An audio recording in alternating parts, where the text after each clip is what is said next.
On l'entend là ces dernières minutes, le référendum qui aurait pu voir, pour certains qui auraient dû vous rapprocher, laisse finalement un camp non indépendantiste plus fracturé que jamais. La stratégie que nous on a développée, on a fait 130 réunions, hein. Sonia Backès en a fait 17 pour tout dire, donc nous on a fait une vraie campagne de terrain partout dans le pays, on a fait 32 réunions en tribu, parce que bien sûr faire campagne dans les quartiers sud pour ceux qui votent non, c'était assez simple.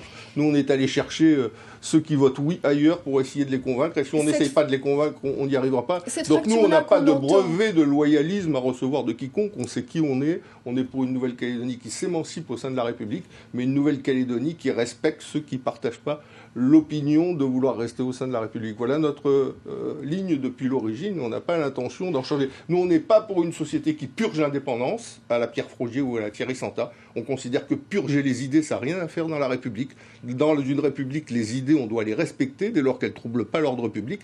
Et on n'est pas une société d'apartheid, parce que le même soir, Sonia Backès a déclaré sur votre plateau que désormais l'objectif des Calédoniens c'était de vivre côte à côte puisqu'ils ne vivaient pas ensemble pour ne pas se retrouver face à face. Et moi la société d'apartheid on n'en veut plus, on n'en veut pas, on veut un peuple calédonien qui apprend à vivre ensemble. Dans ce contexte-là et avec des provinciales qui je le rappelle auront lieu en mai 2019, est-ce qu'il y a un dialogue à défaut d'une entente entre les loyalistes est possible? On voit que cette fois-ci vraisemblablement le FNKS fera front commun y compris au provincial. Mais il ne faut pas s'allier juste pour des questions de poste ou de prébande. Il faut s'allier à partir du moment où on a une convergence en termes de philosophie. Là, c'est la majorité au Congrès qui est en jeu. Est-ce que l'enjeu est suffisant pour que l'union soit possible? Moi, je ne suis pas pour la purge de l'indépendance, Angélique. Je considère que les indépendantistes y mènent un combat. Je ne le partage pas, c'est leur combat.